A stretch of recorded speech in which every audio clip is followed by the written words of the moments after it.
Dave Henderson sends his regards. He gets to have a vacation this week, and I think it's duly earned. So I'll talk about MS-NE-1 call and the current NEUP awards. But first off, I'll give a little background on the International Criticality Safety Benchmark Evaluation Project and the International Reactor Physics Experiment Evaluation Project. These are two of the international activities at the OECD NEA, where expert groups focus on updating and publishing annual handbooks that are specific to creating validation benchmarks for criticality safety and reactor physics applications that are also used in the integral testing of nuclear data. And so definitely something that's integral, and an integral component in modern validation, whether you're looking at codes such as MCMP. John, sorry to interrupt, but it looks like your screen is frozen. Do you want to stop sharing and try resharing it? Let's see.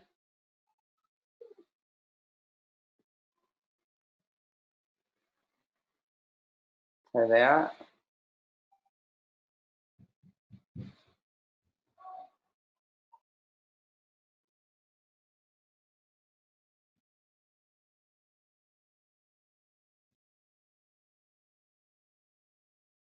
Did that update it at all? It doesn't look like it's frozen anymore, but it's not in presentation mode. The slideshow hasn't started. Interesting. Okay, hold on. Let's try. Pop that off.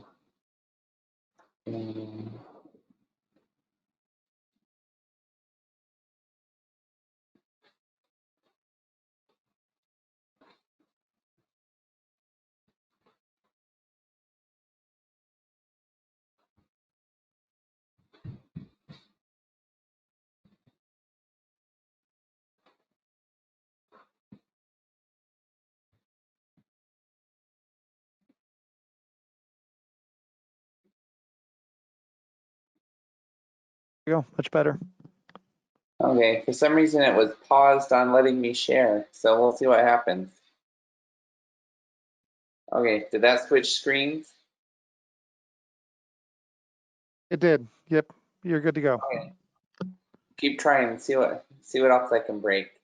So as you can tell, modern telecommuting really likes me. And let's see, so I was talking about the two international benchmark projects.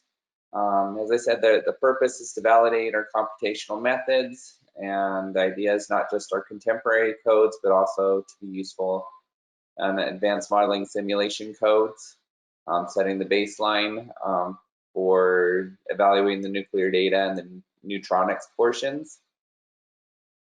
And the purpose of these benchmark handbooks is to eliminate a lot of the tedious effort that historically researchers would keep developing new benchmarks based on the same experimental data.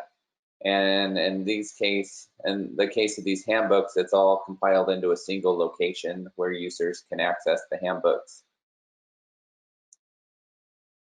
Let's see. Did that advance the slide? Yes, it did.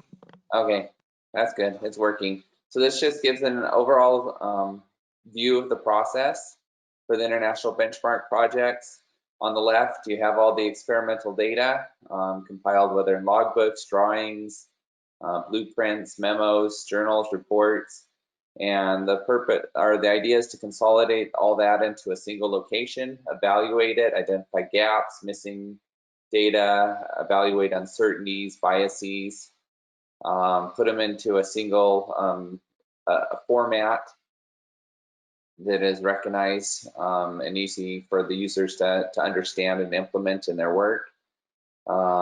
These benchmarks go through significant peer review from national and international experts and stored on the handbook, useful for various applications: advanced modeling simulation, analytical methods, reactor design, licensing, training, crit and reactor safety, fuel cycle, future experiment design, nuclear data refinement.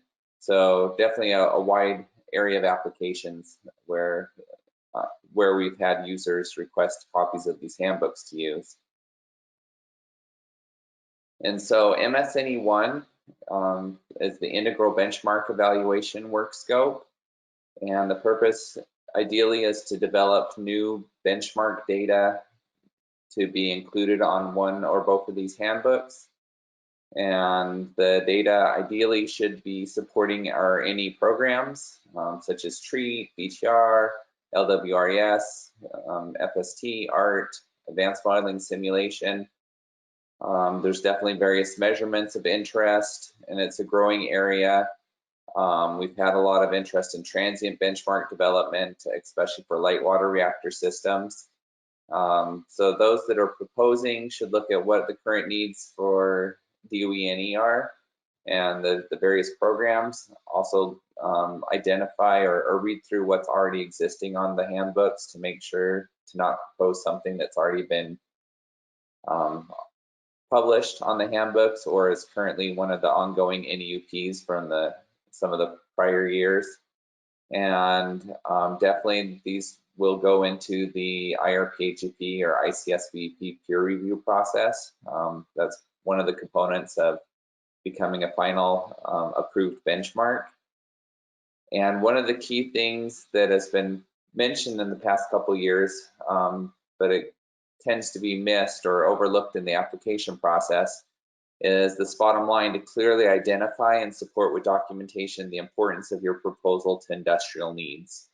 Because that's another key aspect, something that's not just of interest to DOE-NE and other users of the handbook, but also what's important to support industry and developing our domestic capabilities for validation.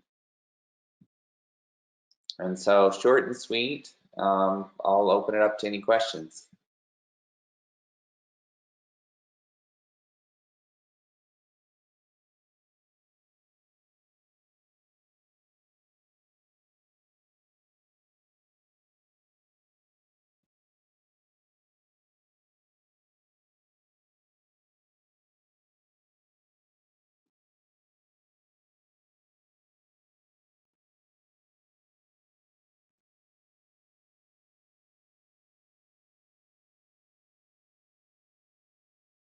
Oh, it's quiet. Did I put everybody to sleep over there?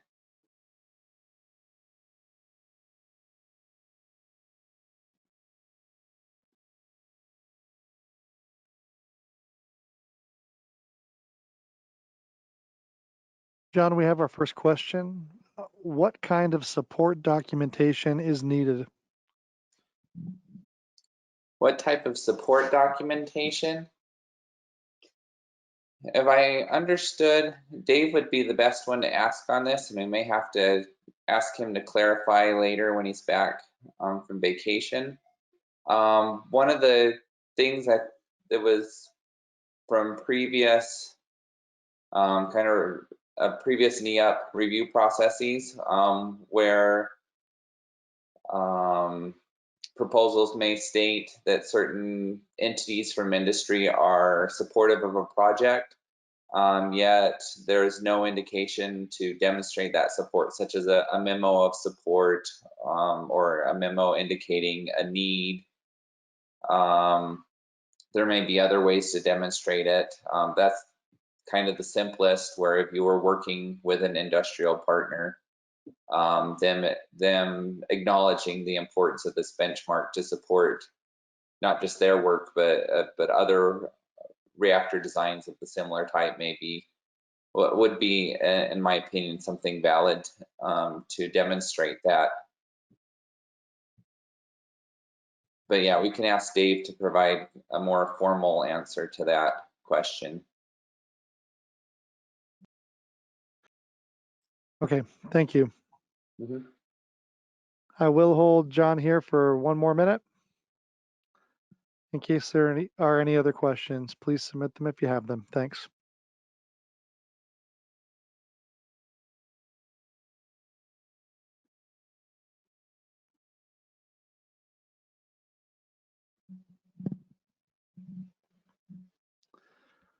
Does the scope encourage new experiments or evaluation of existing experiments?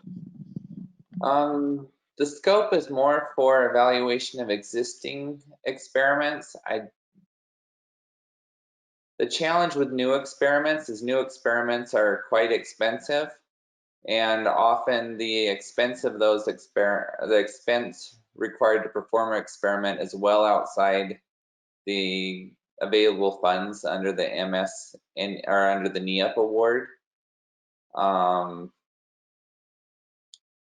Because I know if I was proposing an experiment in something like the ATR, I would not be able to cover that with the NEIP award.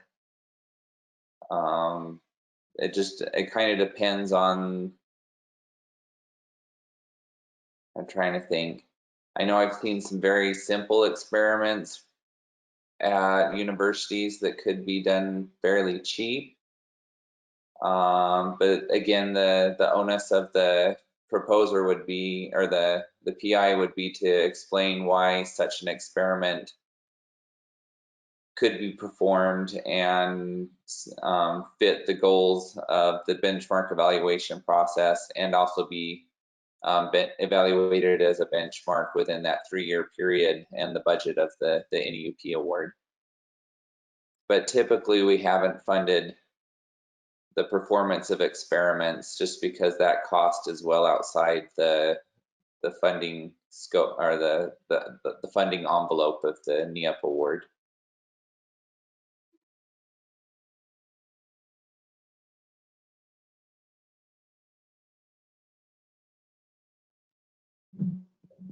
Okay, John, that looks like all of the questions we have.